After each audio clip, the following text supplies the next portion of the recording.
guys, what's up? Welcome back to my channel, or hi if you're new here. My name's Katie.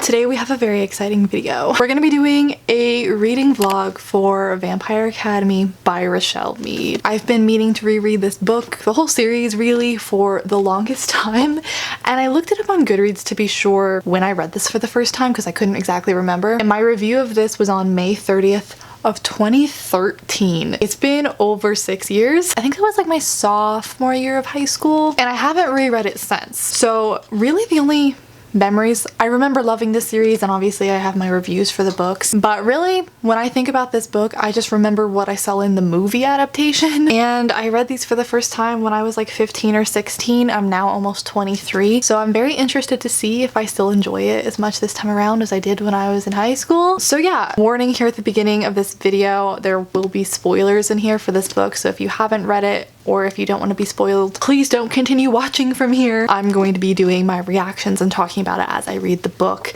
But if you're also currently reading this, or if you've read it before and want to experience this reread along with me, then feel free to stick around. I'd love to have you here. I'm really hoping to love this as much as I did the first time around because I would love to reread the whole series, but we'll see. So right now I'm just about to have my lunch, and I also actually borrowed the audiobook from my library. I'm gonna turn on the audiobook and get started while I have my lunch. This looks really gross, but it's just black beans, some rice and quinoa, some vegetables, there's peas, carrots, and corn in here, and then I got some spicy avocado hummus. I've never tried this combination before, it just sounded good, so we'll see if it's disgusting. It's good. So let's get started.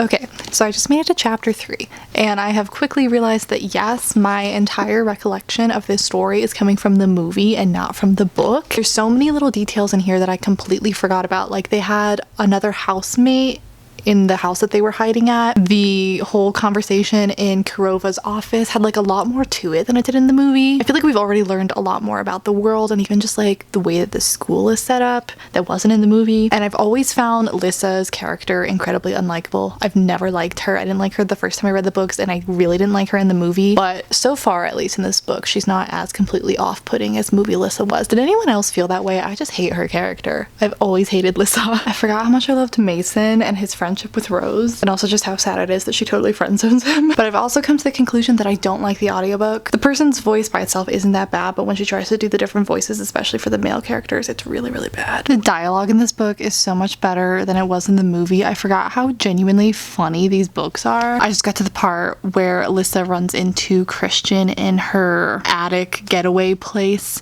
I will say I did really like the casting for Christian in the movie. He was really cute. So I'm picturing him as that actor now, which is kind of nice. But I feel like in the movie all of the dialogue was reduced to like one-liners the entire time, and there wasn't very much like depth to it, but in the book it goes like on for much longer, if that makes sense, and I'm enjoying that a lot more. But I really gotta stop listening to the audiobook. I can't get over the way that she does the different voices. I don't know how I like completely forgot about Dimitri's backstory. Like, obviously I remembered that he was Russian, and I'm pretty sure one of the later books they're like in Russia for a while, but that he like went to the school in Siberia and he just recently transferred to St. Vladimir's. I'm sorry that I keep comparing this to the movie, but I can't help it because I completely forgot about this whole Psyhound storyline. Like, obviously that's in the movie later on, but it makes so much more sense in the book because they mentioned earlier on that they ran into Lissa and Rose when they were in Chicago, when they were in hiding, and she just found out that they weren't sent by St. Vladimir's like she had assumed, which obviously foreshadows to something that happens later in the book. So it doesn't make any sense that they didn't include that detail in the movie, because then it just made the Psyhounds sound like they popped up randomly at the end.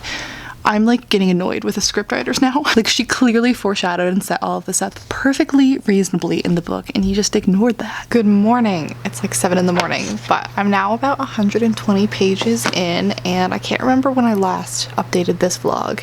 I'm also filming a weekly vlog, so I'm trying to keep them straight in my head. But my worries about not enjoying this as much as I did the first time were totally unfounded. I'm really, really enjoying this. It's funny because I'm like recognizing all of the scenes from the movie and everything, but I like them so much more in the book. Rose is so much funnier in this book, and it's not that I didn't like the actress who played her. I feel like the writers like didn't do her justice and didn't give her the right lines. I just got to the part where she was making out with Jesse and Dimitri interrupts them. And before that, when she was training with him, another inconsistency with the movie, how she was like training with a silver stake, but how she's not even allowed to touch one in this book, and how that's like a big deal. And basically, I just like all of the characters in here a lot more than I did in the movie. I like Christian.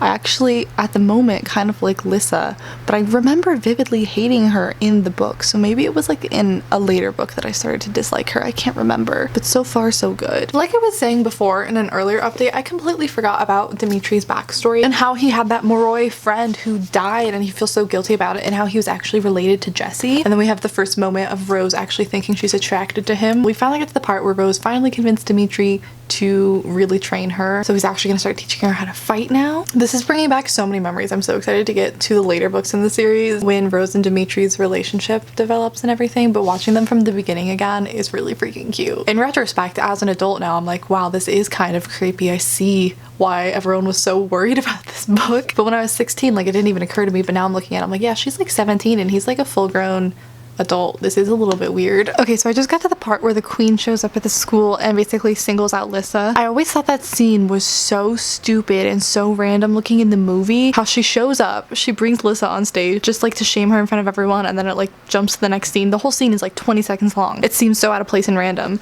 And the one in the book, it still seems kind of random, but I like it better in the book. She basically just makes like an offhand comment to her. She doesn't like pull her up in front of everyone and like make it a whole scene. So yeah, that's all I wanted to say. I just vividly remember that scene in the movie and thinking, wow, that was really stupid. Also, Rose is now hardcore shamelessly crushing on Dimitri, and I can't stop picturing Dimitri as the actor from the movie, and I don't like it. No offense to that actor, but that's not how I pictured Dimitri when I read it for the first time, and now I keep picturing him as that actor, and it's making me sad. So I'm listening to the audiobook right now while I drive, and I love Rose, but what she does to Christian in this book makes me so upset. I feel so bad for him. I don't know if you can even see me. It's only like 6 o'clock at night, but it's so dark. But I've been listening to the audiobook and I didn't want to forget what I was thinking. I don't care. I'm a grown-ass adult and I still feel the same way I did when I was 16. I love Rose and Dimitri. I was just listening to the part where they were training and her hands were all bloody, and he was telling her about his mom, and he was like, I know the rumors about you aren't true,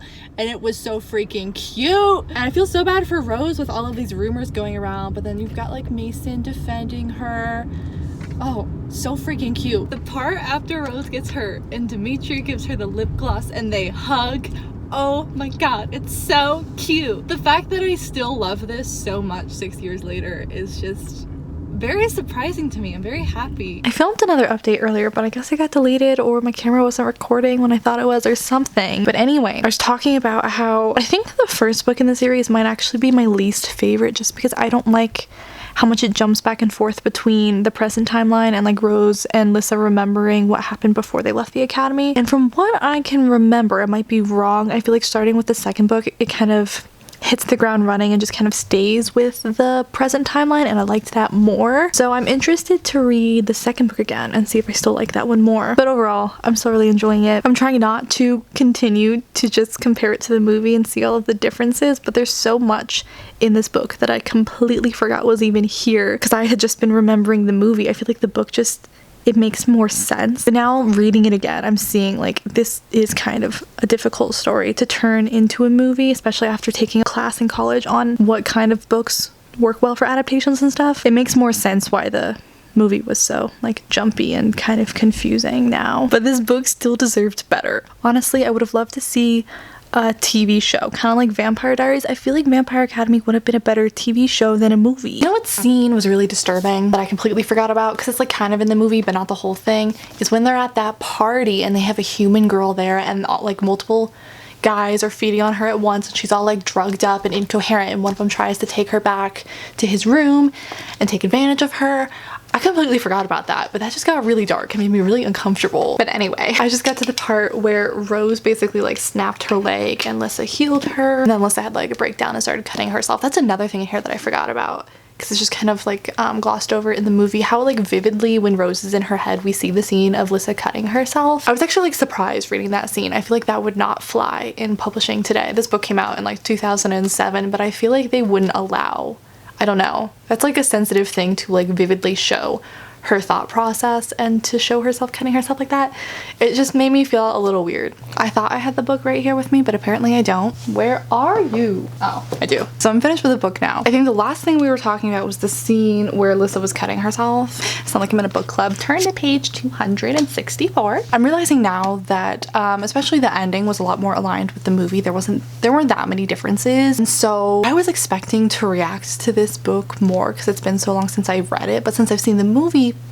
recently, like I've seen it several times since it came out in like 2015, I wasn't as surprised by anything as I thought I would be, which is why I'm really excited to start the second book, because I don't really remember that one at all, and I think I'll have more to say about that one. This one, my overall opinion is just that I like the book a lot more than the movie, obviously. I find the characters to be a lot more likable, but also just, I don't know, it's like the movie made the characters into like caricatures of themselves. But I definitely enjoyed my reread of this. I know if I had read this for the first time now, it wouldn't be like a 5 out of 5 star read for me, and I probably wouldn't love it as much as I do. It's like a nostalgic thing rereading it, you know? It's like when I reread Harry Potter, I love it because I remember loving it when I was a kid, but still a solid read that reminds me of why I love vampire books so much and paranormal romance and stuff. Like, this is just my jam. It was just super fun and fast, you know? So yeah, that's gonna be it for this reading vlog. Thanks so much for hanging out with me while I reread the book. Let me know if I should do a reading vlog when I reread Frostbite, because I think honestly that one will be more what I was hoping this reading vlog was going to be. I'm sorry if this wasn't very interesting. I feel like I was just comparing it to the movie the entire time. But like I said, I don't really remember much about Frostbite. I have like little things in my head. And now reading this actually has me like really excited to reread the Bloodline series too, because I remember liking that one even more than Vampire Academy. So I think the rest of this year honestly is just going to be me rereading all of these books. Yeah, that's gonna be it for this video. Thanks so much for watching. Everything is linked down below, like my social media, my freelance services, my book, anything you could want, it's down there. If you like this video, I'd appreciate it if you would give it a thumbs up, and if you're new here, maybe think of subscribing. This isn't my best video, I'm acknowledging that, but I put up at least 2 new videos every single week, and I would love to have you stick around. And other than that, I think I'll just see you guys in my next video very, very soon. Bye. So hit me.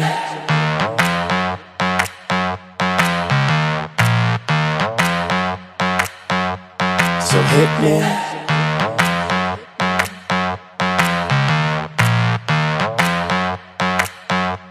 So hit me.